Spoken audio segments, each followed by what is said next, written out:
Assalamualaikum warahmatullahi wabarakatuh. Alhamdulillahi wa kafa. Wassalatu wassalamu ala sayyidina Muhammadinil Mustafa wa ala alihi wa sahbihi ahli sidqi wal wafa, amma ba'du. Sahabat-sahabatku, saudara-saudaraku dimanapun Anda berada, semoga dalam keadaan sehat walafiat, panjang umur dalam taat dan ibadah kepada Allah, dimurahkan rezekinya yang halal, yang berkah, yang banyak, dijadikan keluarganya yang sakinah, mawaddah, warahmah, putra-putrinya, anak-anaknya, zuriyahnya. Semoga Allah jadikan keturunan yang saleh dan salehah.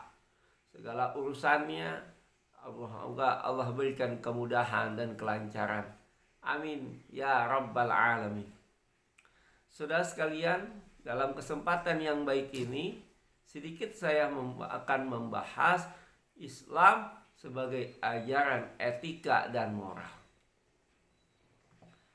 Setiap yang kita lakukan, ibadah yang kita kerjakan, baik itu sholat kita, puasa kita, haji umrah kita, sedekah kita, infak kita, kemudian ibadah-ibadah sunnah yang lainnya, hendaknya dapat membentuk diri kita untuk menjadi manusia yang dicintai, disenangi oleh Allah Subhanahu wa ta'ala. Ada dua tujuan Allah Subhanahu wa ta'ala memerintahkan kita untuk melakukan ibadah-ibadah, baik itu ibadah wajib maupun ibadah sunnah. Yang pertama, hendaknya sholat kita, puasa kita, haji umrah kita, zakat kita, semuanya ini dapat membersihkan diri kita dari penyakit-penyakit hati, dari sifat-sifat keangkuhan, sifat kesombongan, iri hati kepada orang lain, ria, kemudian takabur, memenang sendiri, dan lain sebagainya. Itu harus kita hilangkan di dalam diri kita. Jangan kita rajin puasa Senin Kemisnya, tapi ngomongin orang setiap hari. Jangan kita rajin ke majelis taklim, ke masjid, ke musola, sholat berjamaah, menuntut ilmu, tapi dengan tetangga nggak akur. Jangan kita sering mengikuti kegiatan-kegiatan keagamaan, bahkan puasa Senin Kamis, puasa sunnah kita kerjakan. Apalagi puasa wajib, yang wajib kita kerjakan, yang sunnah aja dikerjakan. Tapi nggak peduli dengan tetangga, dengan lingkungan-lingkungan yang ada di masyarakat kita. Ketika orang kelaparan, kita nggak perhatian, kita masa bodoh. Tapi kita melakukan puasa. Padahal tujuan puasa salah satunya adalah untuk mengingatkan kepada diri kita bahwa betapa lemahnya kita, betapa tak berdayanya kita. Di saat kita puasa, baru beberapa jam kita puasa, cuma sekitar 8-10 jam, kita sudah letih, lemah. Apalagi orang yang miskin, orang yang susah, bisa sehari, 2 hari, 3 hari dia tidak makan karena saking susahnya. Jadi saudara sekalian, apa yang kita miliki, ilmu yang kita punya, harta yang kita dapatkan dengan susah dan payahnya, anak-anak kita, semuanya itu tidak berarti di mata Allah Subhanahu wa ta'ala jikalau hati kita itu kotor. Yauma la yanfa'u malun wala banun illa man atallaha biqalbin salim. Tidak ada lagi gunanya harta, anak, illa man atallaha biqalbin salim, kecuali orang yang datang ke hadirat Allah dengan membawa hati yang bersih. ada pembersihan hati, pembersihan jiwa. Nah, sebentar lagi kita pun akan melaksanakan ibadah puasa. Salah satu ibadah puasa itu adalah tujuannya untuk membersihkan penyakit-penyakit hati yang ada di dalam tubuh kita. Jasmani kita, rohani kita. Jasmani kita. Dengan puasa kita menjadi sehat.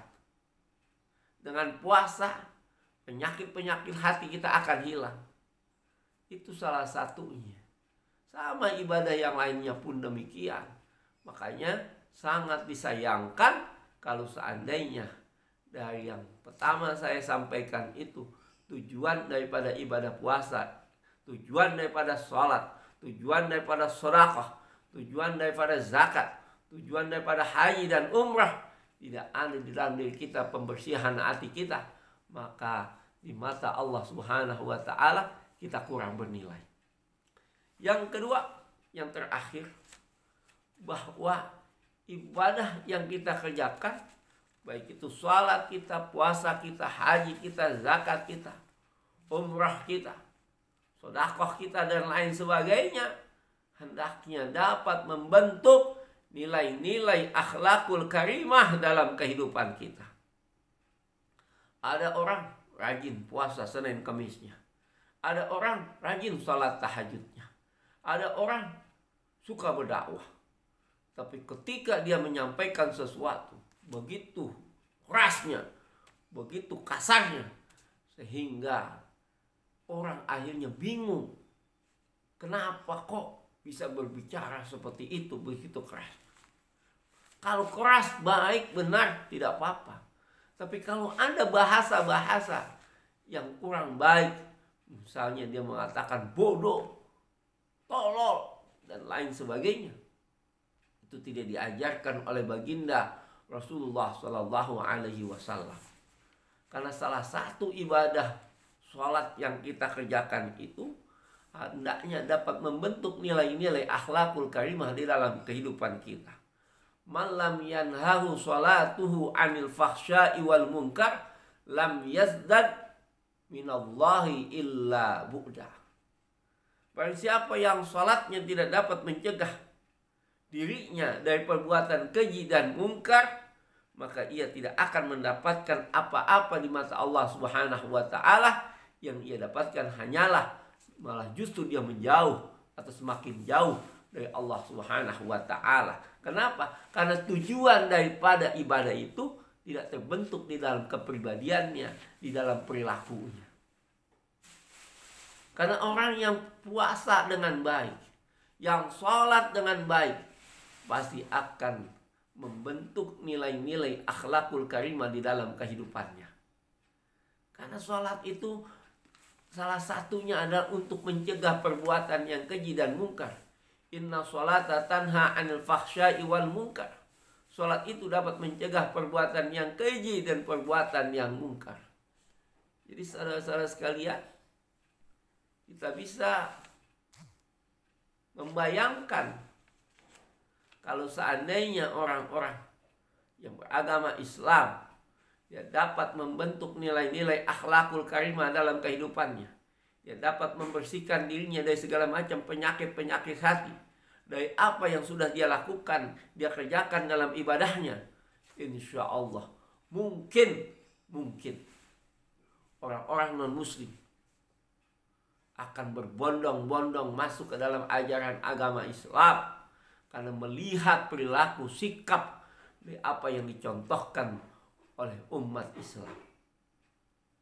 Tapi kalau umat Islam dia mengajarkan, mencontohkan yang baik, malah justru saling sikut kanan, sikut kiri, saling memusuhi, tidak ada kesatuan, persatuan dalam kehidupan, yang ada tawuran, ribut, salah paham, berselisih, ribut antara pengurus masjid, berselisih paham, akhirnya ribut, bikin masjid yang baru. Mau bagaimana Islam ini? Coba kita bayangkan sekarang di Indonesia saja penduduknya yang 270 juta. Di zaman Soeharto itu 90% penduduk yang ada di Indonesia beragama Islam, tapi sekarang udah sekitar 80%. Begitu juga di negara-negara yang lain. Negara Malaysia ada yang masuk Islam tapi nggak seberapa. Tapi banyak orang yang justru malah keluar dari Islam. Di Eropa banyak orang yang masuk ke Islam. Tapi ada juga orang yang beragama Islam keluar dari Islam. Dihitung secara aturan, dihitung melalui penelitian, ternyata lebih banyak orang yang masuk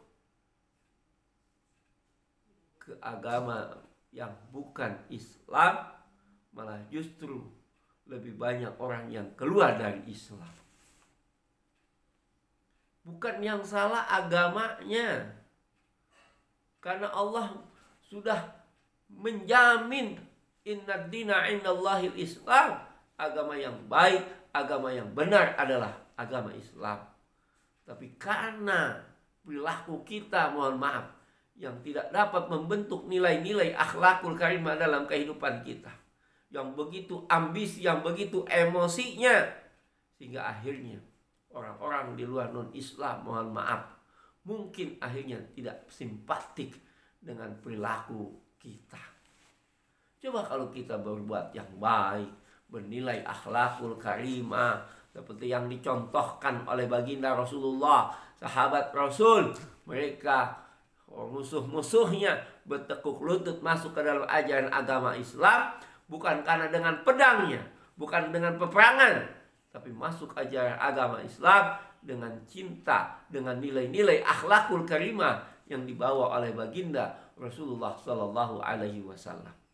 Mudah-mudahan sekelumit yang saya sampaikan ini, bahwa Islam, ajaran-ajarannya itu dapat membersihkan diri kita dari segala macam noda dan dosa, dari segala macam penyakit-penyakit hati.